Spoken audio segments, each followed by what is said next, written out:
What's up, squad? It's Brandon from the Bantu Sun. Thanks so much for joining me today. I wanted to hop on as I just got through watching the Republican presidential debates. So I watched this because I know a lot of people are very interested in, hey, American presidential debates can be quite entertaining to say the least. And with Joe Biden, President Biden considered the de facto leader of the party, the only game in town right now is the Republican debates.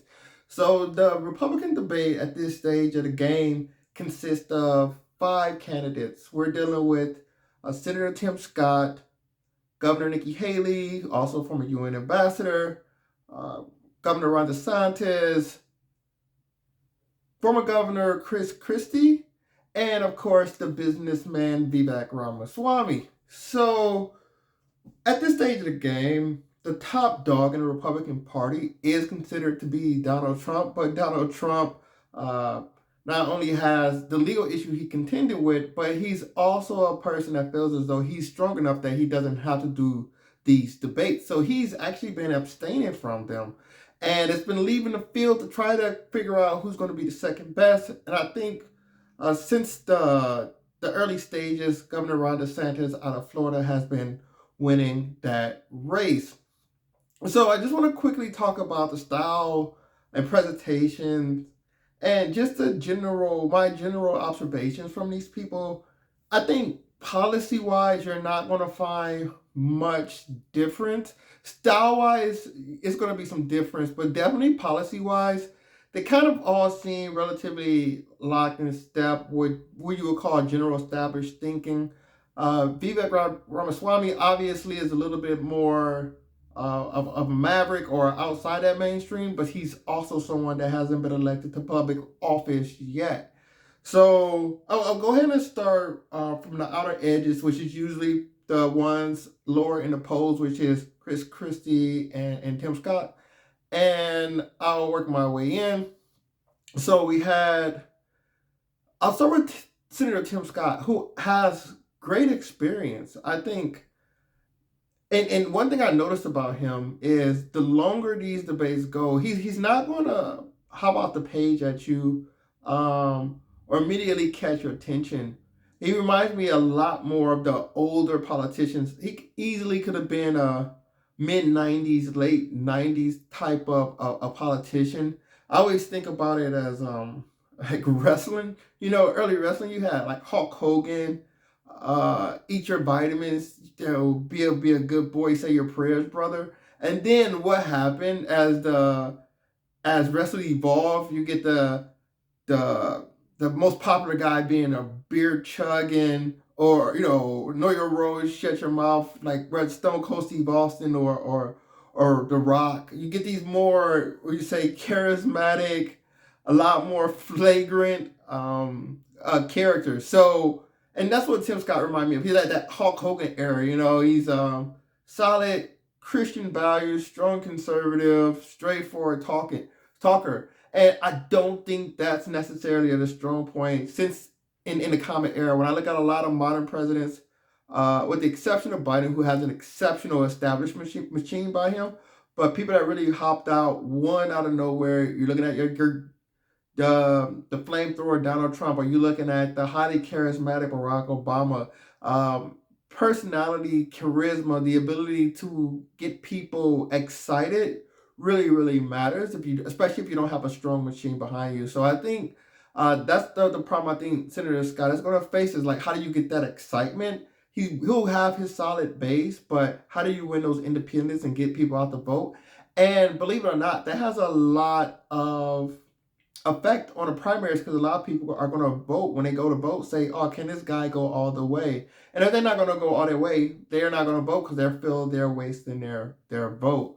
So I think one thing is for sure, the longer he's at this, the better he's getting. And I definitely think if anybody needs a cameo by a celebrity, which I'm usually against, but in his case, see if he can get Beyonce on the phone or something and to talk to some celebrities. Prime example, Ice Cube tries to do a lot. This would be right up Tim Scott's alley, but just try to get his name out there more. Try to get seen as more in the now, and not so much as a, I don't know, a Reagan Republican, which I think he's kind of presenting himself, and I think it's a disservice to him at this stage. Chris Christie. I used to think one thing I think Chris Christie always had going for it was he always had a great delivery, but as I've seen him of recent, it just seems as though he's lost his zest. It's not the same snappiness to him, that fiery nature, which I think is what really propelled him on a national stage. Is get the hell off the beach, Chris Christie. So I think that's kind of holding him back a little bit, just because he's not popping on stage and he's just laying low. It just seemed lackluster. I've seen him do so much better. So at this stage, I don't see where he's. I don't know if he's trying to play a safe second, get a cabinet role, but I just don't feel it's a fire in him to actually win the presidential race right now. Uh, so Vivek Ramaswamy, him and I'll say this: Vivek Ramaswamy is a brilliant communicator. He's a superb communicator. Obviously, he's an entrepreneur. He has found a exceptional amount of business success, but his ability to just rattle off statements as if they're facts, some are, some aren't, but his ability to communicate and articulate his vision in a very cogent nature makes him a very strong, which is why he has pretty much little to no political accomplishments, but he's one of the top competitors with his much more established counterparts, as people really like his style of communication. And he's kind of like a younger version of Donald Trump. It's a big gap there, and I think that should be very much acknowledged, because I think that gap is what's holding him back.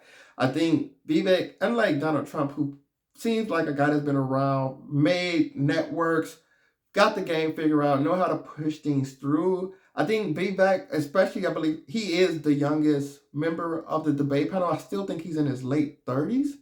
So, with his counterparts being significantly older, and then, as I said, having a lot more political experience, I think older, mature voters are going to see him as a lot of sizzle, little to no steak, because is he going to be able to get things done? Because where has he shown he has done it? When has he shown that he understands how to move things forward? And if anything, if one thing Donald Trump presidency has taught a lot of people is when you have these outsiders, these outsiders, there is a bureaucracy that has to be managed and dealt with and will deal with.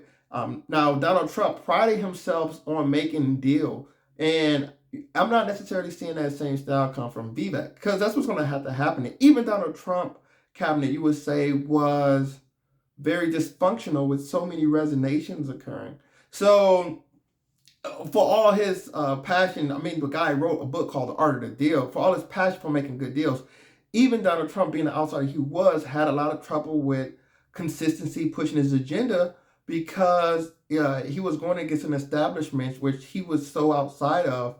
A lot of things that he were doing was just too in contrast to it to get a lot done at one time. So we'll see how the flamethrower Vivek do. He's a great communicator, as I said, but I think it's gonna be really hard for him to gin up the machine, which politics has taught us that you need the machine to actually be successful in the role. He also did a great job. I don't say great job, but he also made a concerted effort to contrast himself with Nikki Haley, who and obviously he feels they're taking up the same space somehow. I don't know. Maybe it's because of their position in the poll, etc. But what he was trying to do was make her seem like the ultimate insider, which, hey, she is. Nikki Haley has, and she knows the ropes, and she's good at what she do. And he made sure to contrast and point that out on multiple occasions to try to establish his lane a little bit stronger. But I don't think his weakness is that he doesn't know the game, or he's an outsider. As I said, I think his weakness is going to be about garnering people's trust and their belief in him getting the job done, and not coming across as a snarky youth, but as a person with some revolutionary ideas that can get things done in a pragmatic and insightful way to better empower his voters' lives or the country as a whole, our lives. Now, Nikki Haley, who is knows the ropes of the game, and it's something to say for that. I think Biden was successful, and I think his regime is successful in doing what it does. Now, whether you agree with it or not, he gets things done, and I think a lot of that is because of his experience, his network, his machine, his connections. And Nikki is kind of another version, a more South Carolina version of that. But she's very balanced. She has the Southern charm, but yeah, she has the immigrant background. She's worked in the governor house. She worked in the UN, so she's going to have chops. She's also built relationships, whether you like it or not, within the big business, which is going to need people are going to need their support to actually win an election, whether we agree or not. So she's able to garner that support. But like I said, her problem is going to be trust. Can she come across? She's very smooth, so I don't want to say greasy, but you just got a feeling you don't want her to be standing behind you at the top of some stairs. So I don't. It's that lack of trust that she seems to emit. But she's very smooth. She's very sharp with her comments.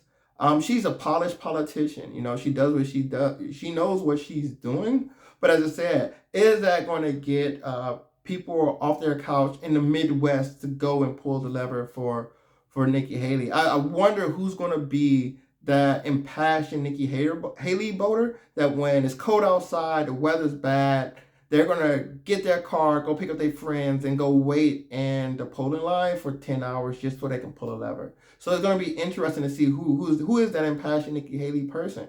And then there's Governor Ron DeSantis. Now, the thing about Ron DeSantis is, he's not my type of style.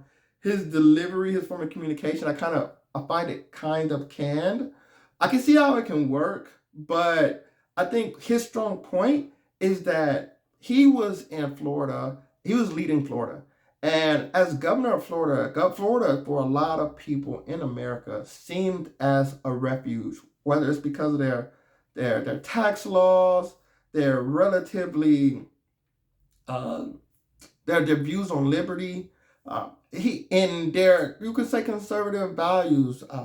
He's taken on fights. He's challenged people. It's his record, and that's what I think is going to be his strong suit. Even Donald Trump, when he needed to get out of his home of New York, sought refuge in his home in Mar-a-Lago, which is in Florida. So it's hard to argue that DeSantis is a horrible governor for a person like Trump when he took refuge in his state. And that's going to be a conversation maybe down the line if these two have to go head to head for the Republican nomination.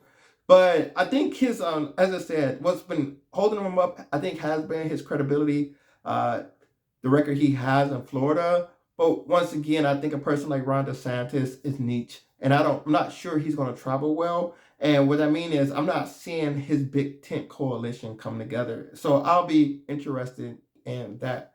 So those are the 5 contenders. I think a lot of them pale in comparison to Trump, and I think this is where the struggle is, because Trump really, and everybody knows it now, especially after he's been persecuted by the establishment, he really has his supporters believing he's going to take a sledgehammer to this thing. And he's fighting the good fight, something like a crusade, a political crusade for the soul of America. And that impassions his voters and gets them out there that want to commit and hold signs and be unwavering. As you can see, he's not even contesting these votes. So looking at these 5 candidates that did attend the debate, I think it's going to be very, very hard to beat the machine behind Joe Biden. He's been in office, further ingraining the machine for 4 years. It's not that, I don't want to say Biden not that great. He's great at the machine, and that matters because the machine gets things done. So you're gonna have to overcome that. So how? Either you're gonna be crazy charismatic, or like the ability to inspire people to go out there and vote for you on a massive level, or you're gonna have to have great operations or some combination of those two. So right now, I'm not seeing that pop out the stage right now, even though Biden seems to be having more than his hands full. He has a great team around him that know how to push the ball forward. So we'll see how things turn out. But I'd like to hear your thoughts. Go ahead and comment below what you like, didn't like about the debates. If you think a little bit different than me, I'd love to hear your views. And it's always good to hear opposing thoughts. So go ahead, comment if you enjoyed, like, share, and subscribe. Until next time, take care. Bantu up.